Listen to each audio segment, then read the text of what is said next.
ইয়া ইব্রাহিম, ইয়া ঈসা, কিন্তু নবীর ব্যাপারে বলছেন ইয়া আইয়ুহান নাবিয়্যু। কত বড় গুরুত্ব ছিল কথাগুলা। আর আল্লাহ পাক নিজেই নবীর উপরে দুরূদ পড়ে, সমস্ত ফেরেশতাগণ নবীর উপরে দুরূদ পড়ে। আজকে আমরা দুরূদ পড়াটাই ভুলে গেছি।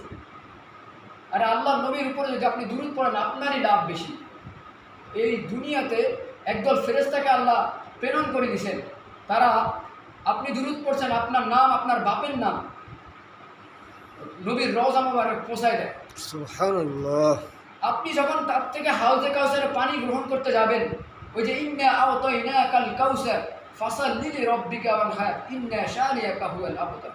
আপনি যখন কাউসারের পানি পান করতে যাবেন, তখন রাসূল সাল্লাল্লাহু আলাইহি সাল্লামের কাছে আপনার বাবার নাম, আপনার নাম আছে, তিনি আপনাকে চিনতে পারবেন। এই কথাগুলা হাকিকত বুঝতে হলে ঈমান রাখতে হবে দেহভাবে ভাই। আরে আপনার